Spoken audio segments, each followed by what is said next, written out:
Hello, ladies and gentlemen. Everyone has questions they can't answer. The nice thing about knowing some math is that I can find answers to some questions. Simple things like, how many seconds in a year? Or, how long before I hit the ground?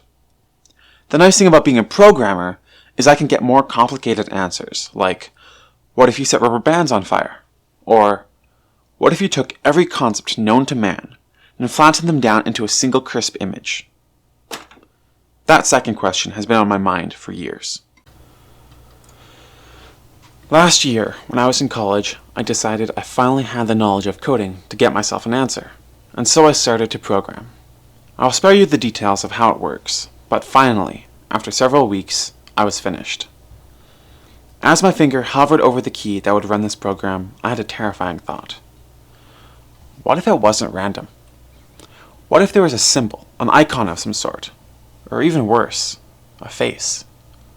I knew, of course, that such patterns were highly unlikely, but as far as I knew, no one had ever done what I was about to do, so there was no way to tell with certainty what I was about to see. I told myself, there won't be, it's just going to be static, that's all. But I knew that if it wasn't static, if there was some sort of hidden iconography, some hidden meaning behind all of human knowledge, I would probably lose my mind. I clicked run. I watched the log anxiously.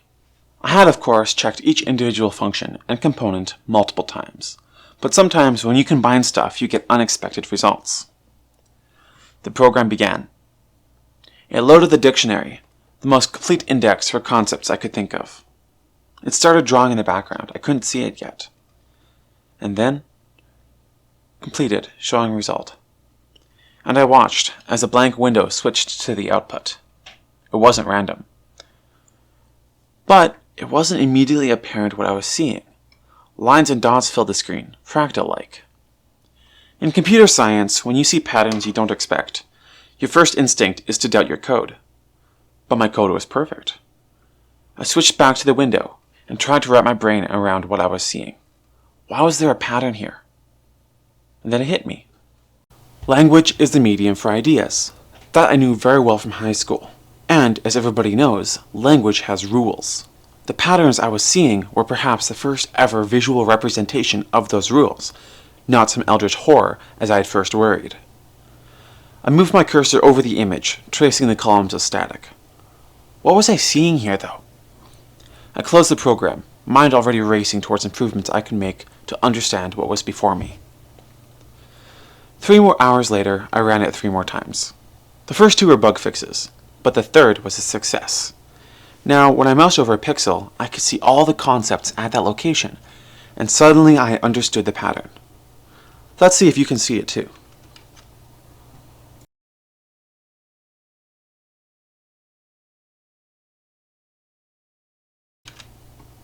The pattern is surprisingly simple in its origin. In English, you are only allowed to put letters in a certain order. Most consonants must be followed by a vowel, for example. In fact, Q must be followed by a U. Always. I was content.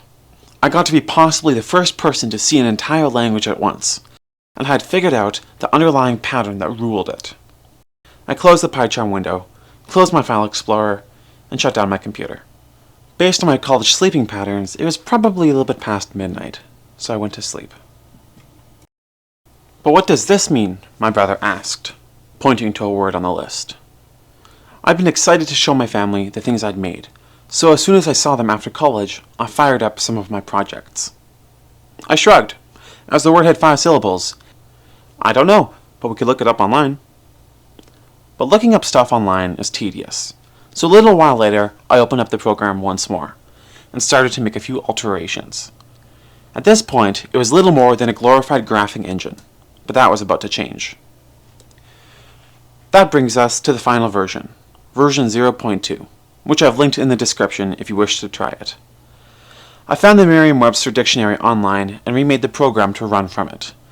Now when I see a word, I can click it to find its meaning. The program looks through the definition and shows related concepts, attaching the original by red threads. Some words have a couple of connections, while some others have thousands. You can click around, each new word bringing up thousands more. At last I believe I am content. I answered the original question and got to see something very few humans ever have or ever will get to see. There was just one more question. How many more secrets are there to uncover? I had an idea, a question, and found an answer. But how many questions remain unasked?